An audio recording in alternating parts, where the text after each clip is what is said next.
Now they were working against time, against the oxygen and water left in their backpacks, against the alien terrain. Top a ridge, thinking it's the rim of the crater, and there's another ridge ahead of you. I don't think we'll have time to go up there. Oh, let's give it a whirl. Gee whiz, we can't stop without looking at the cold crater. Okay. Well, press on a little further, Houston, and keep her out of time. Okay, and so right now we have a 30-minute extension. Looks like we'll be approaching the rim here very shortly. Looks like we'll be approaching the rim here very shortly.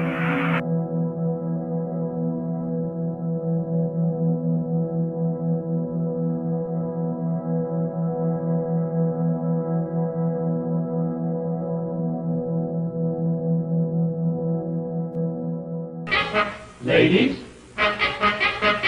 and gentlemen, the Ford Motor Company would like you to see the new styling, the new features of the beautiful new XO, newest member of the Ford family of fine cars. could we see it? Certainly.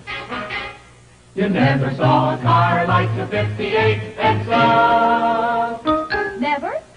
Never. More new ideas. Living and working outside of Earth's atmosphere is a very dangerous proposition. Extreme temperatures, lack of oxygen, and hosts of other risks make space a very hostile environment for humans. But one of the least talked about and most dangerous risks associated with spaceflight is radiation exposure. When astronauts travel outside of Earth's atmosphere, they're routinely exposed to much higher levels of radiation than are typically encountered back here on Earth. For this reason, the Space Radiation Analysis Group, or SRAG, is working to develop tools that will monitor radiation events caused by the sun and other radiation-producing sources.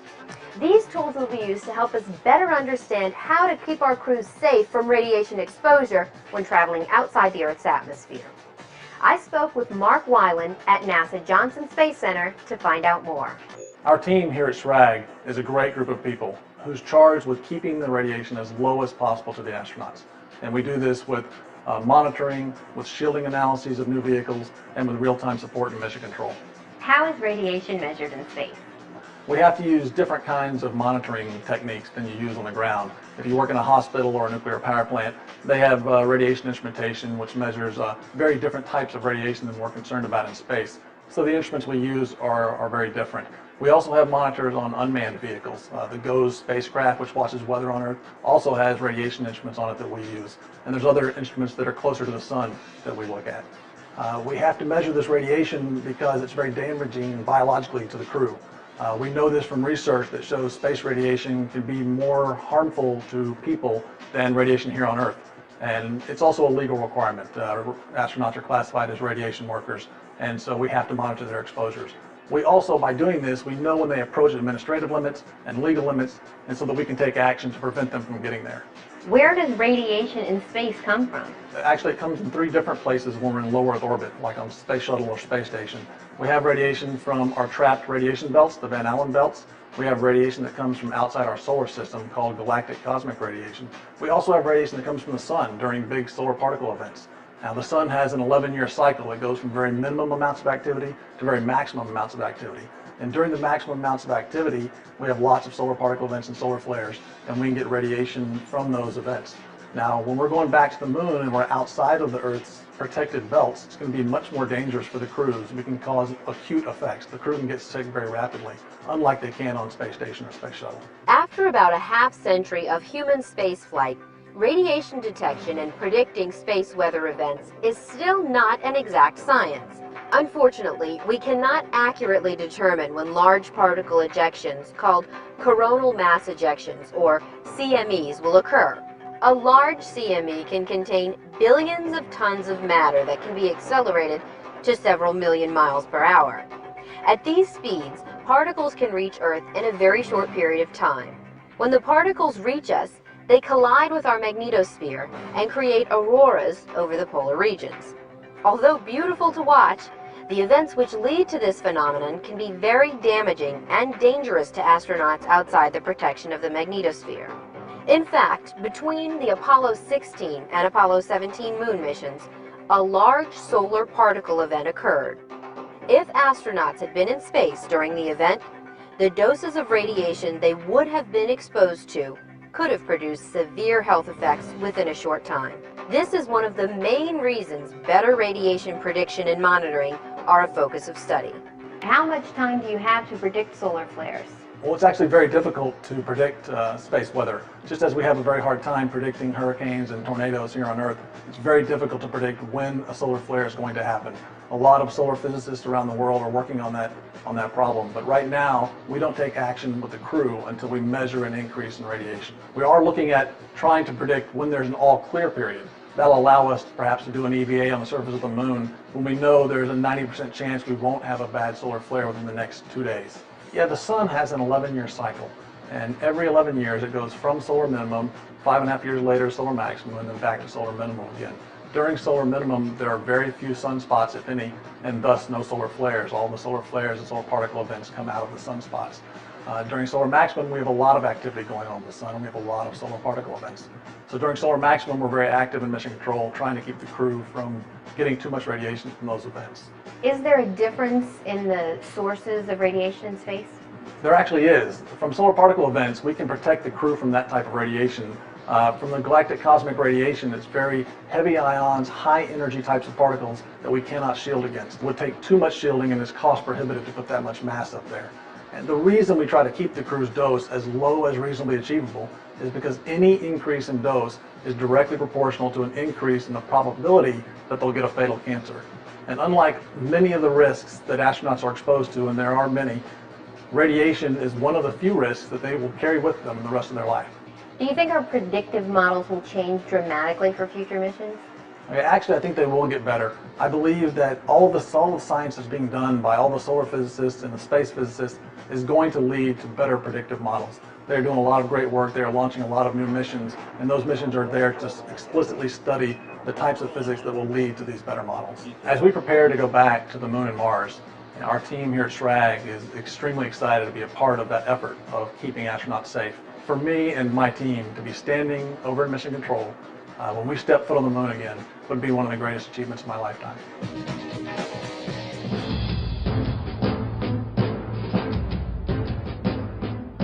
Two wide rings of high-intensity particles encircle our planet's equator. Known as the Van Allen radiation belts, their behavior in response to the sun directly impacts life on Earth and in orbit. We live in the atmosphere of the sun, so when the sun sneezes, the Earth catches a cold. So whatever is happening on the sun, the Earth will feel an effect and will respond to that changing space weather. NASA's 2-year Radiation Belt Storm Probes mission aims to study this ever-changing space environment in greater detail than ever before. Definitely the biggest challenge that we face is the radiation environment that the probes are going to be flying through. Most spacecraft try to avoid the radiation belts, and we're going to be flying right through the heart of them. The mission's twin probes will help scientists characterize changes within the radiation belts. An advanced instrument suite on each probe offers a complement of new state-of-the-art tools in the quest to learn more about this mysterious and powerful region surrounding our planet. So the radiation belt storm probes will actually give us a better understanding of how the radiation belts actually work and allow us to do a better job of predicting and protecting against the radiation that's up there in the future. The discovery of the radiation belt dates all the way back to 1958.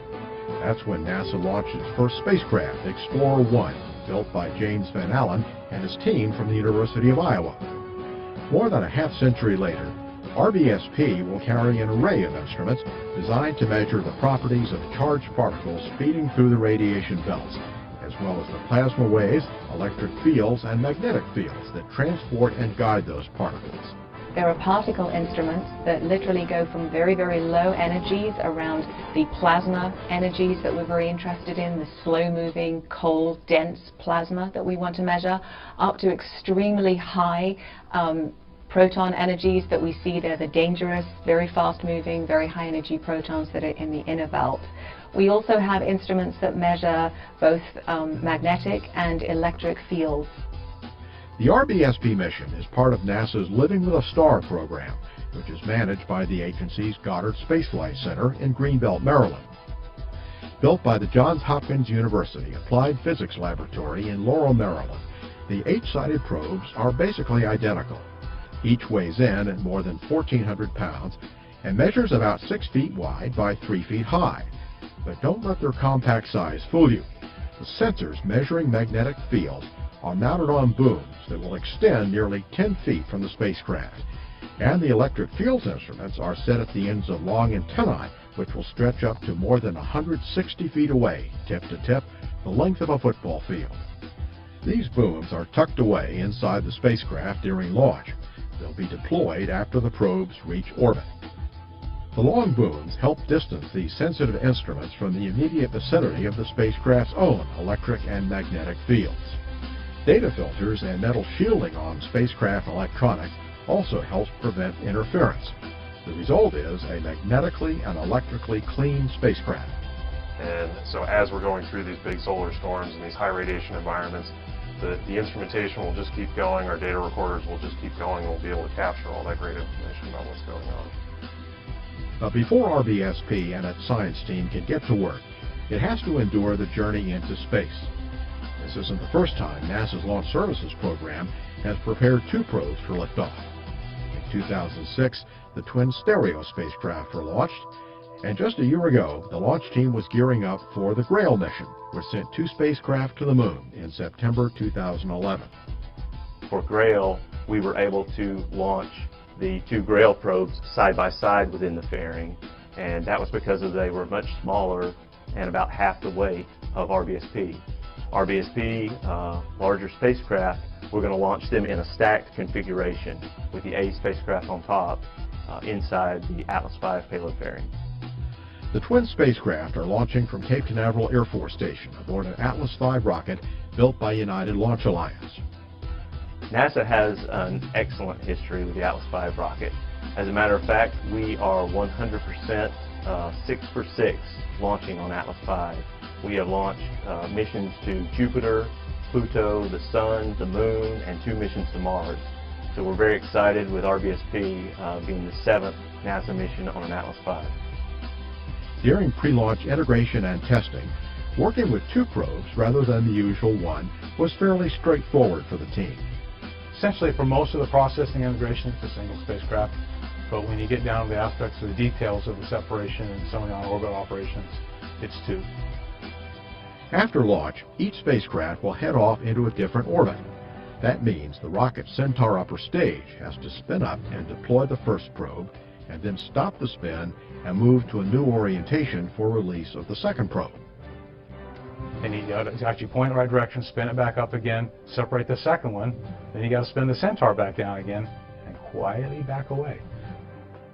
The mission starts with a 60-day commissioning period, so the team can check the probe's health and activate the instruments to ensure they are working properly.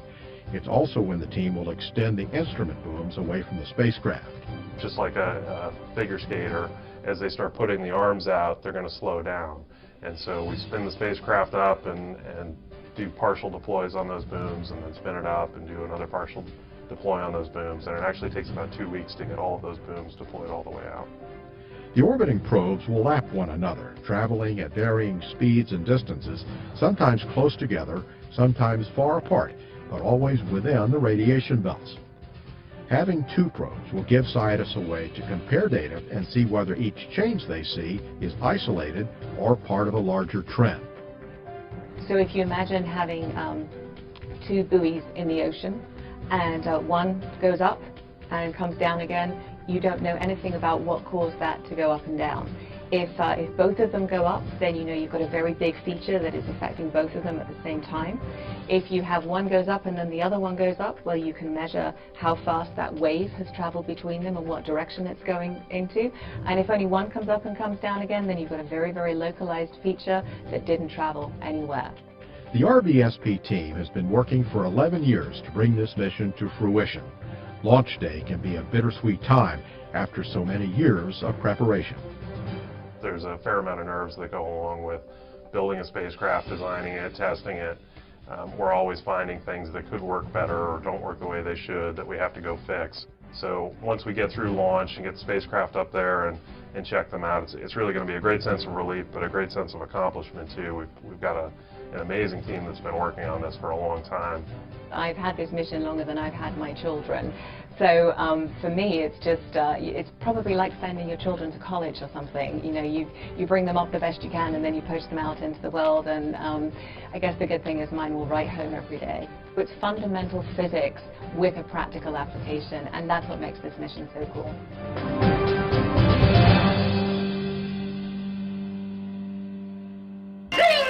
King-size Coca-Cola gives you that refreshing new feeling, refreshing new feeling, refreshing new feeling. Coke and the King has more for you. Coke and the King's your best buy too.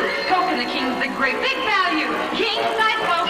Yes, people would sing go for Coke and the King, because even after your first long drink, there's still lots more than you think. Coca-Cola gives you that refreshing new feeling. Sing! Get the king-size Coke. Der wichtigste Forschungsbeitrag mit den Explorer-Satelliten ist jedoch wahrscheinlich die Entdeckung dieses Strahlungsgürtels, den unser Kollege Dr. James Van Allen vom Iowa State University mit seinen Geiger-Countern und Scintillation-Counters entdeckt hat. Das war eine ziemlich unvorhergesehene Sache. Jim Van Allen war an sich hinterher, Messungen durchzuführen über die Dichte der kosmischen Strahlung, und auf der Suche nach genauen Zahlen über kosmische Strahlungsdichte entdeckte er also plötzlich etwas, was er gar nicht erwartet hatte. Und als ein Resultat dieser Entdeckung haben wir in Explorern 3 und auch 4 und 5 dann die Messgeräte geändert, um sozusagen etwas tiefer diesem neu entdeckten Phänomen nachzubohren. Wird nun dieser Strahlenring den bemannten Raumflug unmöglich machen oder ihn doch wesentlich erschweren? Er wird ohne Zweifel die Sache etwas erschweren, aber es ist auch hier so wie mit allen Sachen, man muss sie erstmal richtig verstehen, und dann gibt es auch Wege um die Schwierigkeit herum. Zunächst einmal ist ein Strahlungsgürtel, beginnt dieser ganze Strahlungsgürtel nur von einer Höhe von etwa 1100 Kilometern ab. Und da eine Umlaufbahn eines Satelliten bereits möglich ist von Höhen von etwa 400 Kilometern ab, besteht also ein breiter Streifen von ungefährdetem Gebiet, in dem man ohne weiteres auch bemannte Satelliten dauernd aufrechterhalten kann, ohne das Leben an Bord zu gefährden. The Soviet Union scores a scientific and propaganda triumph. America's prestige suffers a body blow.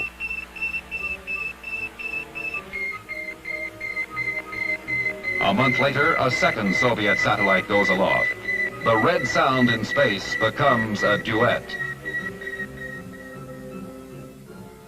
By confidently promising to orbit a satellite within 90 days, the Army finally gets its chance.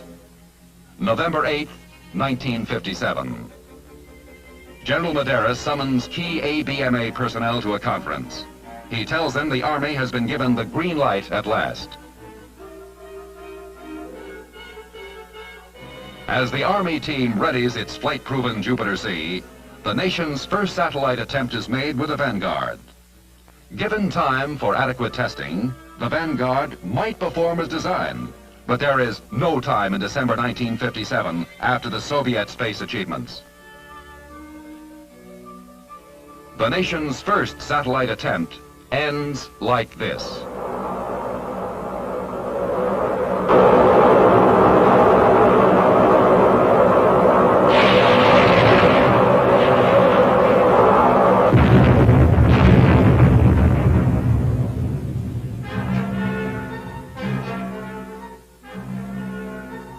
While the team at ABMA grooms its satellite launcher, then ships it to the firing site.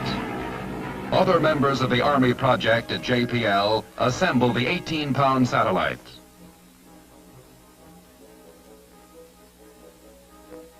The experiments designed by Dr. James Van Allen for the spherical Vanguard satellite are repackaged to fit within the Army satellite's slender shell.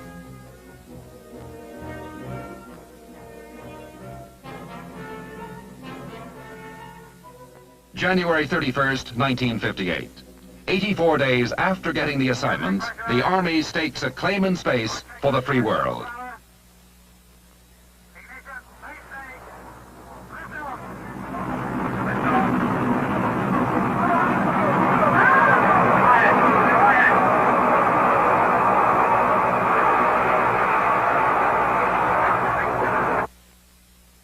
A few hours later in Washington, Dr. William Porter, chairman of the IGY committee, tells a press conference, the National Academy of Sciences and the National Science Foundation announced that as part of the U.S. International Geophysical Year program, a scientific Earth satellite was placed in orbit at 5 seconds after 10:55 p.m. by means of a Jupiter-C rocket vehicle launched by the Army at Cape Canaveral, Florida. A similar statement is being issued by the President. I should like to add my personal congratulations to the Army Ballistic Missiles Agency and to Dr. Von Braun and Dr. Pickering and their colleagues for a job well done. Credit for the technical part of this achievement than any others in this country. First, Dr. Werner von Braun, Director for Development, Operations of the Army Ballistic Missiles Agency. Dr. von Braun, would you rise, please? Dr. James A. Van Allen, head of the Physics Department of the State University of Iowa, who is chairman of the Working Group on Internal Instrumentation of the panel for the Earth Satellite Program, Dr. Van Allen. And Dr. William H. Pickering, Director of the Jet Propulsion Laboratory of the California Institute of Technology, chairman of our Working Group on Tracking and Computation. These three gentlemen have all had a direct and important part in this achievement.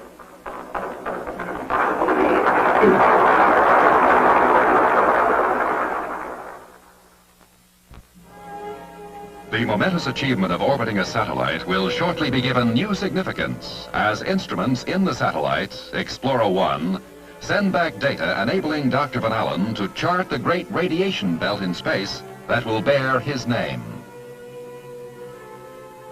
The next morning's papers make the Army's future part in space exploration seem assured.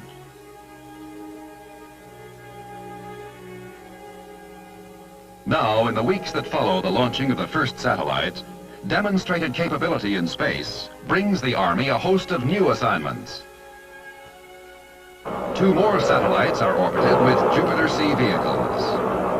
Information collected by the Army explorers on radiation and temperature extremes in space delights the scientific community. General Medeiros moves up to head the Army Ordnance Missile Command and prepares the first General Mission Directive giving ABMA a space assignment. The nation seems ready to listen as Army spokesmen take the lead in urging an accelerated national space effort. They point out the need for a unified program, a sense of urgency, quick decisions, and a well-financed, long-range plan to give the United States a meaningful capability in space.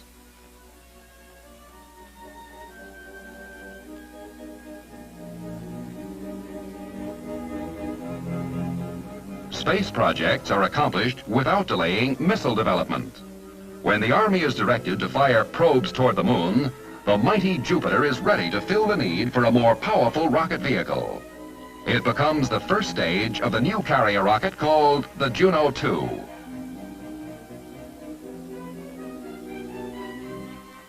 Weighing slightly more than 13 pounds, the Luna probes are packaged by JPL to further explore the radiation fields in space discovered by the Army satellites.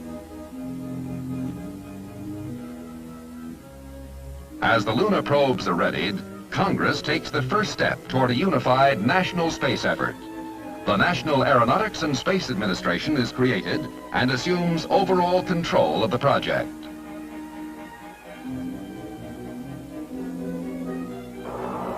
December 1958. The first payload ever launched by a Juno 2 just misses achieving the speed required to free it from the influence of the Earth's gravity. The probe travels 65,000 miles out and returns, collecting data that confirms existence of a second great radiation belt far in space.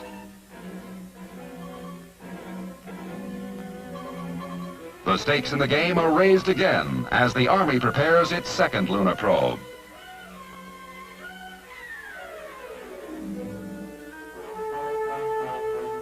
Once more, the prestige of the United States literally rides with an Army rocket, and once more, the Army comes through. March 3rd, 1959. There are no might-have-beens this time.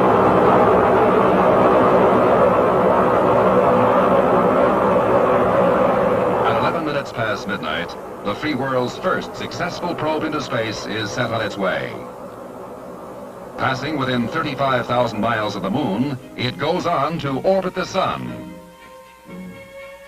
Pioneer 4, the Army-launched space probe, speaks to Earth from 400,000 miles in space, proving the feasibility of radio communication with vehicles traveling in the void of the cosmos.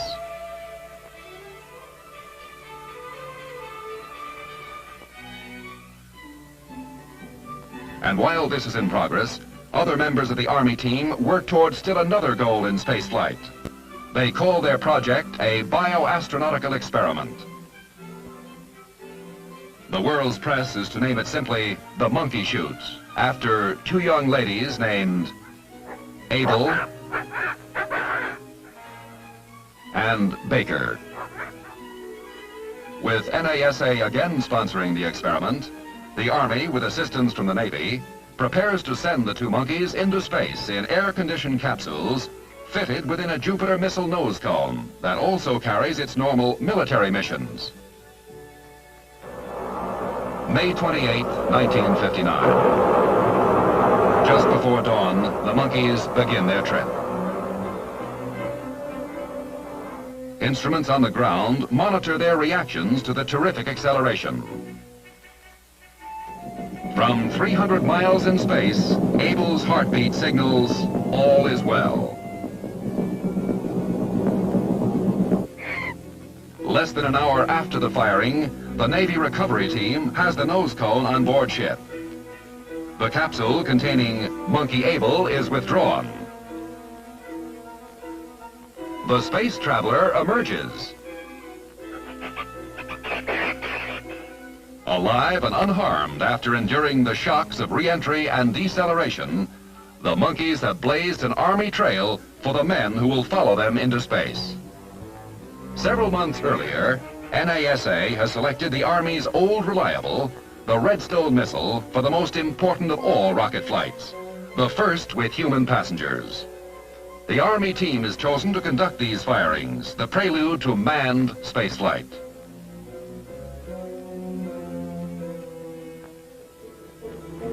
And even before this, models take shape at ABMA as the Army team looks ahead to the time when men will no longer be limited to brief forays into space. In August 1958, the Department of Defense directs ABMA to begin work on America's first true space transportation system. This program, Project Saturn, clusters 8 proven rocket engines into a super space booster with 1.5 million pounds of thrust, the horsepower equivalent of 20,000 diesel locomotives. With various upper stages, the Saturn can put scientific packages weighing many tons on other planets or send manned expeditions on voyages of discovery. It is to be the Army's legacy to space exploration. even as work proceeds on the first Saturn booster, time runs out for the Army. October 21st, 1959.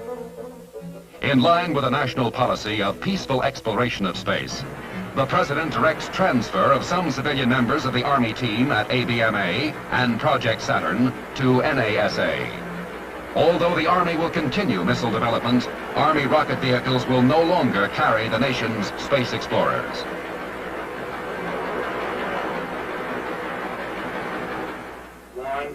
Mark 50 seconds, final weight reading, automatic rocket topping off. 55 seconds. Now, in the final moments of the countdown for the last Army space shot, a brilliant chapter in the long history of Army courage, persistence, and imaginative leadership comes to a close. This story began near the end. It documents the Army's contributions to the beginnings of another story, man's greatest adventure, the exploration of space. That story has no end.